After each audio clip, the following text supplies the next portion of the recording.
You remember, Delhi में 2012 में Nirbhaya rape कांड हुआ था और वो एक ऐसा इंसिडेंट था जिसने ना सिर्फ देश के अंदर बल्कि विदेशों में भी एक ऐसा गुस्सा फैलाया जिससे मजबूरन देश को अपना कानून तक बदलना पड़ा। बट वैसा ही कुछ इंसिडेंट तकरीबन 12 सालों पहले मलेशिया के अंदर हुआ था। और यकीन मानिए, जब आप इस केस की डिटेल्स को जानेंगे ना, तो आपका भी दिल दहल जाएगा, क्योंकि इतनी ज्यादा ग्रूसम, इतनी ज्यादा ब्रूटल डिटेल्स, आपको विश्वास नहीं होगा कि ऐसा कुछ कोई कर सकता है। बट आज की स्टोरी के ऊपर मेरा कोई मन नहीं है लाइक्स वाइक्स मांगने का। आपका मन करे तो कर दीजिएगा, वरना ये वीडियो प्लीज पूरा एंड तक देखें, क्योंकि आपको समझ आएगा कि दुनिया कैसी है और किस तरीके से काम करती है। Let's dive in. इस बहुत ही दर्दनाक इंसिडेंट को समझने के लिए हमें मलेशिया के सलांगोर में जाना पड़ेगा। और दिन था 7 अक्टूबर 2000 का, जब यहीं पर रहने वाले 18 साल के दीवान नाम के लड़के ने अपनी साइकिल को चलाना शुरू किया। बट तभी उसकी साइकिल को एक बहुत जोर का झटका सा लगा और उसने जब पीछे घूमकर देखा तो एक बस उसकी साइकिल को हल्का सा टच कर चुकी थी, जिससे दीवान आगे की तरफ थोड़ा सा रोल हुआ, लेकिन वो गिरा नहीं। और उसने जब पीछे ड्राइवर की तरफ घूमकर देखा तो ड्राइवर ने उसको इशारा किया और ड्राइवर साइड से अपनी बस को आगे की तरफ लेकर जा चुका था। लेकिन दीवान ने नोटिस किया कि इस बस के अंदर कुछ बहुत अजीब सी आवाजें आ रही हैं। और उस टाइम पर ना सिर्फ दीवान ने बल्कि 3 लोग उसी रोड पर और भी मौजूद थे, जिसमें 2 एल्डरली और एक जवान आदमी जो कि उस टाइम पर अपनी मोटरसाइकिल पर था। सो ये चारों लोगों ने नोटिस किया कि इस बस के अंदर से बहुत अजीब सी आवाजें आ रही हैं। और ये बस उस साइकिल को टच करने के बाद, उसको टक्कर मारने के बाद साइड से होते हुए आगे की तरफ जा चुकी थी।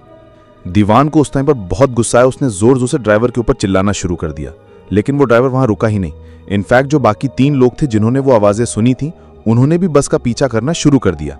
अब दीवान भी अपनी साइकिल लेकर उस बस का पीछा कर रहा था, बाकी 3 लोग भी। लेकिन जो 2 एल्डरली पर्सन थे, उनके पास कोई साधन नहीं था, वो वहीं पर रुक गए, जरा दूर तक नहीं जा पाए। लेकिन दीवान और वो मोटर बाइक वाला लड़का, वो दोनों इस बस के पीछे पड़े रहे। लेकिन अब ये बस रोड को चीरती हुई बहुत तेजी से स्पीड में आगे की तरफ निकल गई और थोड़ी दूर तक पीछा करने के बाद ये दोनों भी हार थक कर वापस अपने अपने घर पर लौट चुके थे। इन्होंने बस का पीछा करना छोड़ दिया। असल में जब ये बस अपने डिपार्चर स्टेशन से चली थी, उस टाइम पर इसके अंदर बहुत ज्यादा भीड़ थी और इसी भीड़ के अंदर नूर सुजैली मुख्तार नाम की एक लड़की भी मौजूद थी। 24 साल की नूर अपने 3 भाइयों की इकलौती बहन, और इसकी लाइफ सच में बहुत ज्यादा एडवेंचरस रही थी। अब क्योंकि घर में नूर एकमात्र लड़की थी, सभी के सभी परिवार वाले इसके ऊपर अपनी जान देते, इसकी हर ख्वाहिश बचपन से लेकर बड़े होने तक पूरी करते आए। इसकी स्टडीज बहुत अच्छे से कंप्लीट करवाई और इनफैक्ट नूर ने भी रिवर्ट में बहुत अच्छा परफॉर्म किया। हमेशा से स्टडीज के अंदर बहुत अच्छा परफॉर्म करती हुई आई। अपने माता पिता के सामने नूर ने अपना फोकस क्लियर कट रखा हुआ था कि उसको कंप्यूटर साइंस इंजीनियर बनना है और वो किसी भी हाल में अच्छे से अच्छी स्टडीज करके इस ड्रीम को वो पूरा करेगी। और कमाल की बात यहाँ ये थी कि स्कूल के अंदर स्टडीज करते हुए ही उसको यूनाइटेड किंगडम की एक बहुत ही प्रेस्टिजियस यूनिवर्सिटी से ऑफर भी आ चुका था कि आप हमारे पास आकर अपनी कंप्यूटर साइंस की डिग्री को पूरा कर सकते हैं। नूर ने एक बार भी इसके लिए ना नहीं किया। तुरंत उसने अपने परिवार वालों को बता दिया कि उसको यूके में शिफ्ट होना है। उसको बहुत अच्छी स्कॉलरशिप मिली है, बहुत अच्छा रैंक उसका आया है इस टेस्ट के अंदर, और वो जल्द ही यूके जाने वाली है। यूके जाकर उसने अपनी कंप्यूटर साइंस की इंजीनियरिंग वाली डिग्री पूरी करी और उसको पूरा करके वापस अपने घर पर आ चुकी थी। सन 2000 के शुरुआती महीनों में ही नूर वापस मलेशिया लैंड हुई थी और इधर उधर वो नौकरी की तलाश में थी। और तभी कलांग शहर के पताई मेडिकल कॉलेज से उसको ऑफर लेटर आ चुका था कि वहां एक कंप्यूटर इंजीनियरिंग की वो तलाश कर रहे हैं। नूर ने तुरंत अपना इंटरव्यू दिया और बहुत जल्दी उसका सिलेक्शन भी हो गया, क्योंकि हर तरीके से नूर इस जॉब के लिए परफेक्ट थी। यूके से वो स्टडीज करके आई थी, अपने काम के लिए पूरे तरीके से डेडिकेटेड, हार्डवर्किंग। और जैसे ही ये ऑफर लेटर जॉब वाला नूर ने देखा कि उसकी जॉब लग चुकी है, उसने घर में हर किसी को बताया कि देखिए मेरी मेडिकल कॉलेज के अंदर कंप्यूटर साइंस इंजीनियरिंग की नौकरी लग चुकी है, अब मैं भी अपने पैरों के ऊपर अच्छे से खड़ी हो जाऊंगी, सेल्फ डिपेंडेंट बनूंगी। परिवार में बहुत ज्यादा खुशी, सभी ने ला लाकर नूर को मिठाई खिलाई। नूर ने भी अच्छी खासी पार्टी घर में अरेंज करी और 7 अक्टूबर 2000 का वो दिन था जब पहले ही दिन उसको अपनी नौकरी पर जाकर ज्वाइन करना था। अब आप बस सोच कर देखिए, 24 साल की एक लड़की जो कि यूके से अपनी डिग्री पूरी करके आई थी, उसने अपने 24 साल जिंदगी के सिर्फ इसी में लगाए ताकि वो एक अच्छी कंप्यूटर साइंस इंजीनियर बन सके। हार्ड वर्क किया उसने, बहुत मेहनत करी, और जब उसको वो रिजल्ट मिलने वाला था, 7 अक्टूबर 2000 का पहला दिन होने वाला था उसकी नौकरी का, सभी बहुत ज्यादा एक्साइटेड। इनफैक्ट नूर को तो 6 की रात को नींद तक नहीं आई, क्योंकि उसको बिल्कुल टाइम पर अपने नौकरी पर पहुंचना था। वो बिल्कुल भी मिस नहीं करना चाहती थी। सो इसीलिए 7 अक्टूबर की सुबह सुबह जैसे ही नूर उठी, तैयार होकर उसने अपना फेवरेट वो हिजाब पहना, अपनी फॉर्मल ड्रेस पहनी। हिजाब को पहनकर अपने माता पिता से मिलकर, तीनों भाइयों से मिलकर नूर अपने घर से बाहर निकली। उसने अपना बैग अपने कंधे के ऊपर टांगा, जिसके अंदर उसका लंच भी शामिल था। उस बैग को टांग कर नूर नियरेस्ट बस स्टॉप पर पहुंची। उसके स्टेशन तक जाने वाली ये कियारा नाम की बस। इस बस को जैसे ही नूर ने देखा, वो तुरंत भागकर पीछे वाली खिड़की से चढ़ चुकी थी। लेकिन उसको चढ़ने में भी बहुत दिक्कत हुई, क्योंकि इस बस के अंदर पहले से ही काफी ज्यादा भीड़। नूर को समझ आ चुका था कि उसको इस रूट के ऊपर डेली ट्रैवल करना है, तो इन सब चीजों की आदत डालनी पड़ेगी। कभी उसको सीट मिलेगी, कभी नहीं मिलेगी। नूर एक पाइप को पकड़कर उस बस में खड़ी हुई और धीरे धीरे वो बस चलनी शुरू हुई। आगे जाते जाते स्टॉप्स आते गए, बहुत सारी सवारियां उसमें से उतरती गईं और नूर को फाइनली सीट मिली। सीट पर बैठकर नूर ने अपना बैग अपने आगे की तरफ रखा और इधर उधर देखने लगी। धीरे धीरे और बस आगे गई और जितनी भी सवारियां मौके पर बैठी थी उस बस में, वो भी उतरती गईं।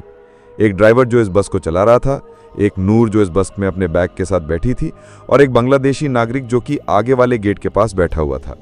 और तभी आगे चलते चलते एक रोड पर यह बस 18 साल के दीवान नाम के उस लड़के से टकराई, जो कि साइकिल पर अपने आगे जा रहा था। और जैसे ही दीवान ने पीछे घूमकर देखा उस ड्राइवर की तरफ बोलने के लिए कि हाँ भाई बता क्या बीमारी है, क्यों मेरे अंदर आके घुस रहा है, और तभी इस बस के ड्राइवर ने बस का स्टीयरिंग घुमाया और सीधा आगे की तरफ भगाते हुए ले गया। दीवान, उसके साथ एक और आदमी जो कि मोटरसाइकिल चला रहा था, और साथ में 2 और एल्डरली पीपल जो कि मौके पर सड़क के पर खड़े थे। उस टाइम पर इन चारों को इस बस से बहुत ही अजीब सी चिल्लाने की आवाजें सुनाई दी। यह बस उनको क्रॉस करते हुए आगे की तरफ जा चुकी थी, जबकि दीवान और उस मोटरसाइकिल वाले लड़के ने इस बस का पीछा करना भी जरूरी समझा। लेकिन यह बस इतनी स्पीड में थी कि ना ही तो वो मोटरसाइकिल वाला और ना ही दीवान अपनी साइकिल के ऊपर इस बस का पीछा कर पाए। जिसके तकरीबन 4 घंटों बाद जिस जगह पर यह बस का टकराव हुआ था दीवान की साइकिल से, उससे तकरीबन 40-45 किलोमीटर दूर दूसरे शहर के अंदर एक बिल्डिंग की कंस्ट्रक्शन साइट चल रही थी। और उस टाइम पर वहां कोई मिस्त्री मजदूर नहीं थे, वो बिल्डिंग की कंस्ट्रक्शन साइट बिल्कुल खाली पड़ी थी। लेकिन 4 घंटों बाद उस पूरी बिल्डिंग में भीड़ लग चुकी थी, क्योंकि जो इस बिल्डिंग का फोरमैन था, इसका जो ध्यान रख रहा था सिक्योरिटी गार्ड टाइप, वो जैसे ही इस बिल्डिंग में शाम के टाइम पर आया, उसने देखा कि इस बिल्डिंग के ग्राउंड फ्लोर पर ही मलबे के अंदर, जो कि आसपास टूटी फूटी ईंटें पड़ी थी, मसाला पड़ा था, रोडी क्रशर पड़ी हुई थी, इन्हीं सब के बीच में एक डेड बॉडी पड़ी हुई है। और जैसे ही उसने वो डेड बॉडी देखी, उसने बहुत जोर से चिल्लाना शुरू किया। भागते हुए बाहर की तरफ आया, आसपास में जो रोड से लोग गुजर रहे थे उन सबको इकट्ठा किया, सब अंदर की तरफ गए और मौके पर पुलिस वालों को बुलाया गया। जैसे ही पुलिस वालों ने इस डेड बॉडी को देखा, किसी को भी विश्वास नहीं हुआ, क्योंकि जो चीज वो सामने देख रहे थे वो किसी इंसान का किया हुआ कांड लग ही नहीं रहा था, क्योंकि ऊपर से लेके नीचे तक बॉडी पूरे तरीके से म्यूटिलेटेड। उसका गला कटा हुआ, गला सिर्फ 10% ही धड़ से जुड़ा हुआ था, बाकी सारा पूरा खुल के उसके अंदर से पूरा खून ड्रेन हो चुका था। और ना सिर्फ खून ड्रेन हुआ था, बल्कि पूरे शरीर पर अलग अलग जगहों पर 45 निशान थे चोट मारने के। ना सिर्फ सिर के ऊपर, बल्कि डेड बॉडी के चेस्ट के ऊपर, पेट के ऊपर, हाथ पैर, पैरों के ऊपर, हर जगह से तोड़ने फोड़ने के निशान थे, 45 निशान। और जैसे ही पुलिस वालों ने इस डेड बॉडी को देखा, तुरंत इसको हॉस्पिटल पहुंचाया गया पोस्टमार्टम के लिए। और इस पोस्टमार्टम में सामने आया कि ये डेड बॉडी किसी लड़की की है, तकरीबन 25 साल के आसपास की, और इसके साथ बलात्कार हुआ है, बहुत ही ब्रूटल बलात्कार, और उसके बाद में इसका मर्डर कर दिया गया।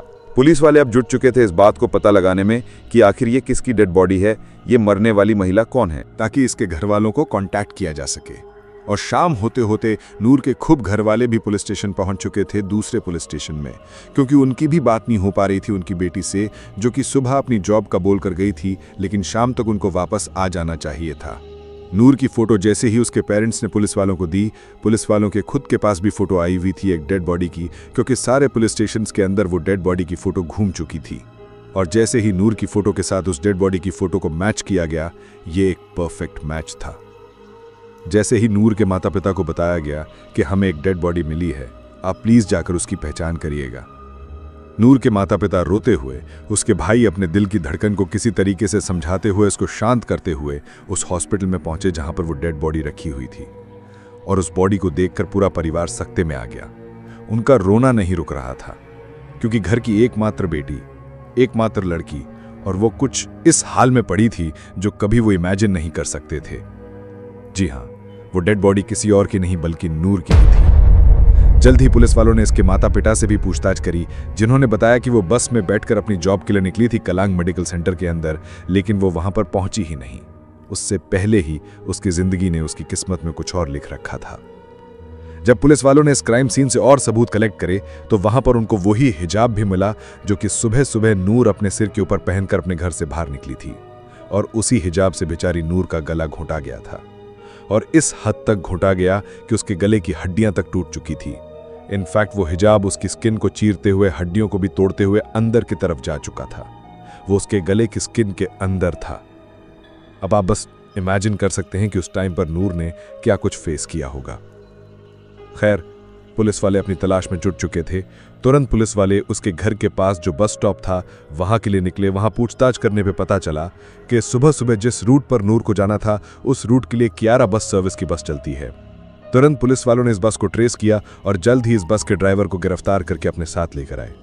अब जैसे ही 38 साल के ड्राइवर हनाफी, उसका नाम हनाफी था, हनाफी की सेवा करनी शुरू करी पुलिस वालों ने, तो उसने बोलना शुरू किया कि हाँ जी जनाब, ये जो भी कुछ हुआ है ये मेरी वजह से हुआ और ये सब कुछ मेरे सामने हुआ है।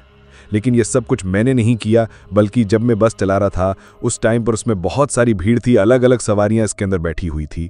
लेकिन एंड होते होते जहां पर इस मैडम को जाना था उस टाइम पर ना सिर्फ इस बस के अंदर मैं और ये मैडम बल्कि एक और बांग्लादेशी नागरिक बैठा हुआ था। उस बांग्लादेशी नागरिक ने ही बस के दोनों गेट अंदर से लॉक किए और मेरे कान के ऊपर उसने हथियार रखा और कहा कि तुम्हें बस चलानी है। जिसके बाद वो नूर की तरफ मुड़ा और उसके साथ चलती बस के अंदर बलात्कार करना शुरू किया। अब जैसे ही ये बस चलते चलते 18 साल के दीवान से टकराई, उस टाइम पर जो दीवान ने देखा और उन्होंने चिल्लाहटें सुनी वो किसी और की चिल्लाहटें नहीं बल्कि नूर की थी। पूरे तरीके से नेकेड, उसके शरीर पर एक भी कपड़ा नहीं और उसके हाथ दोनों ऐसे उस बस की खिड़की के ऊपर लगे हुए थे और वो चिल्ला रही थी, बाहर मदद मांग रही थी।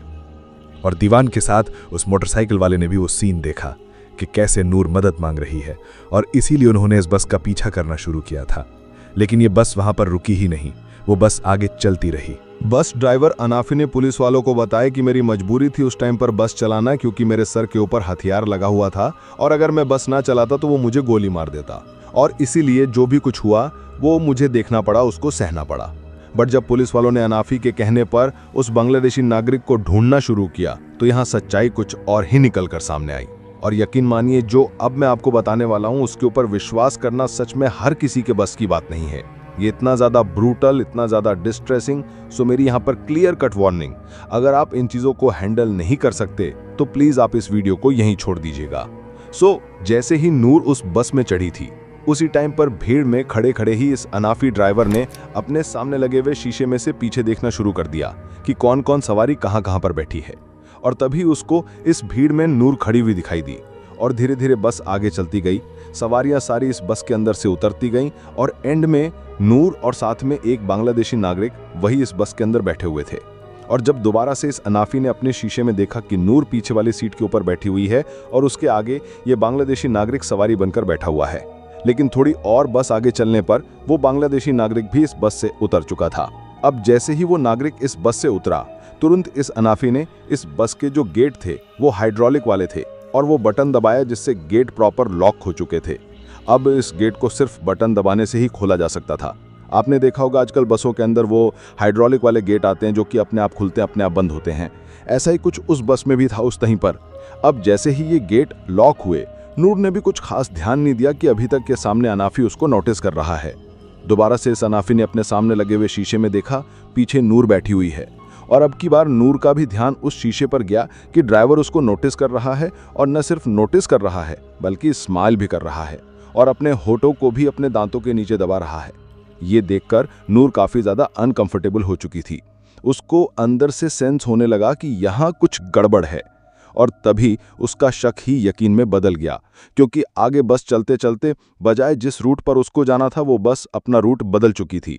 और जैसे ही रूट बदली, तुरंत नूर अपनी सीट से खड़ी होकर उस गेट के पास गई। उस गेट के पास जाकर पाइप को पकड़कर खड़ी हो गई और ड्राइवर को कहने लगी कि भैया यहीं पर रोक दो, मुझे यहीं पर उतरना है। बट अनाफी ने बस रोकी ही नहीं और अपनी स्पीड में वो आगे की तरफ भगाता हुआ लेकर गया। थोड़ी दूर आगे चलने के बाद जब ये रोड पूरी तरीके से खाली था, आसपास से कोई भी साधन आया जा नहीं रहा था, तभी उसने बस साइड में रोकी। अब आप बस सोच कर देखिए, 24 साल की बेचारी नूर और सामने 38 साल का हट्टा कट्टा ये अनाफी। ये नूर के ऊपर टूट पड़ा। सबसे पहले उसके कपड़े फाड़े। बेचारी नूर उस बस के अंदर चिल्लाती रही, लेकिन उसकी चिल्लाहटें सुनने वाला कोई भी नहीं था। कपड़े फाड़कर उसने नूर को मारना पीटना शुरू किया, और जिस मोमेंट पर उन नूर के साथ ये सब कुछ हो रहा था, नूर समझ चुकी थी कि उसके सपने अब यहीं खत्म होते हैं, जिसके लिए उसने आज तक मेहनत करी थी, और आज उसकी नौकरी का पहला दिन होने वाला था। वो ज्वाइनिंग पर जाने वाली थी, लेकिन यहीं पर सब कुछ खत्म भी होने वाला था। नूर ने अपने पूरे फेफड़ों का जोर लगाकर चिल्लाना शुरू किया, लेकिन उसकी ये चिल्लाहटें इस पूरी तरीके से बंद बस से बाहर जा ही नहीं सकती थीं, और आसपास कोई सुनने वाला भी नहीं था। और फाइनली इस अनाफी ने नूर की उस डिग्निटी को, उस इज्जत को लूटा जो कि 24 साल से इसने बचाकर रखी हुई थी। लेकिन ये अभी नहीं रुकने वाला था।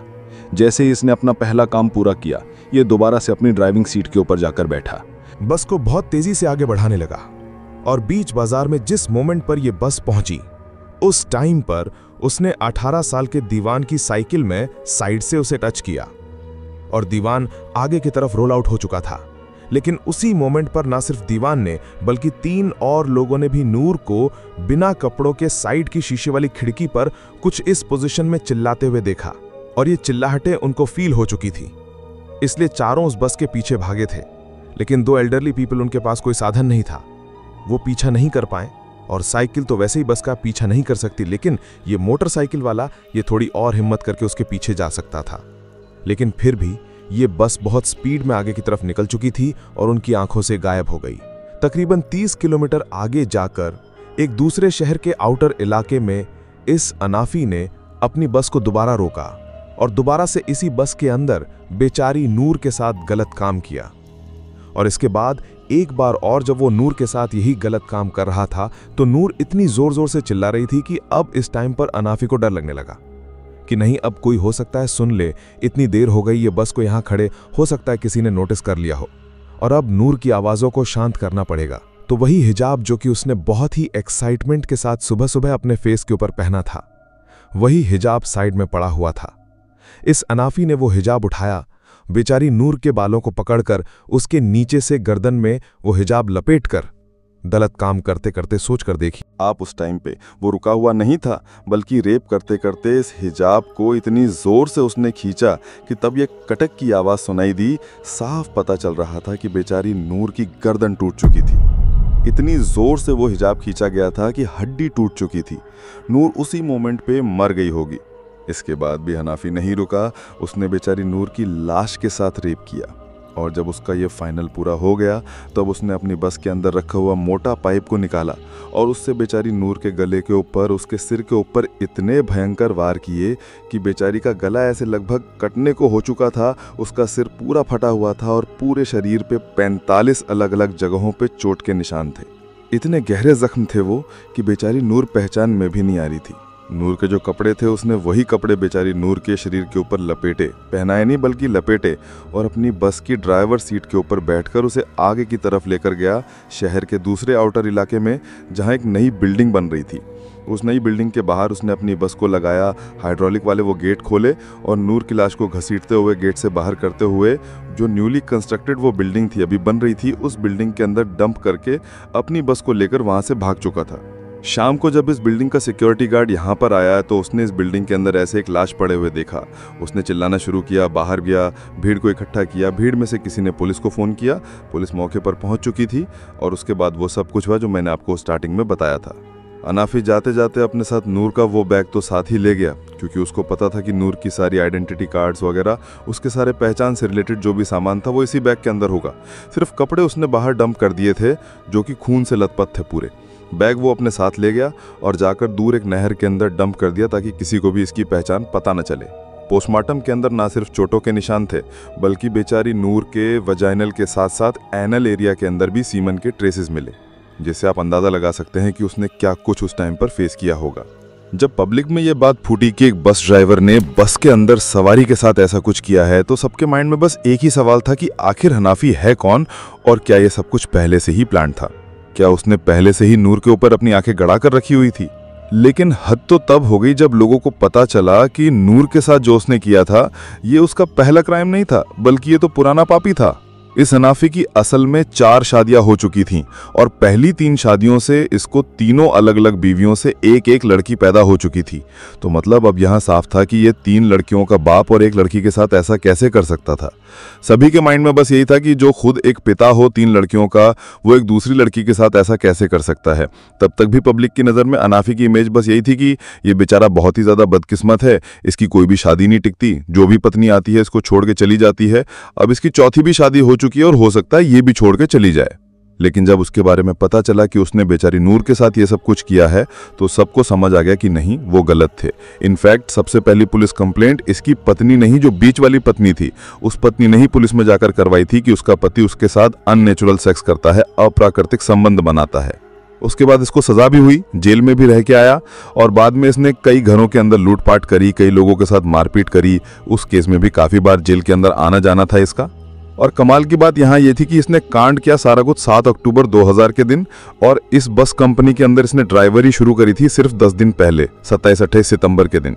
उस दिन इसने इस बस को पहली बार चलाया था और सिर्फ 10 दिन के अंदर ही उसने नूर के साथ ये सब कुछ कर दिया। जब इस हनाफी को सबसे पहली बार कोर्ट के अंदर पेश किया गया तो पहले तो ये मना कर रहा था कि इसने कुछ भी नहीं किया, बट जब सारे एविडेंस कलेक्ट किए गए और उन चारों विटनेसेस को मौके पर पेश किया गया जज के सामने, तो इसने अपना सारा कुछ जो किया धरा था वो एडमिट कर लिया। और इसने अपने पहले बयान में यही कहा कि मैंने नूर का रेप इसलिए किया क्योंकि मैं खुद को रोक नहीं पा रहा था उसकी स्माइल की वजह से।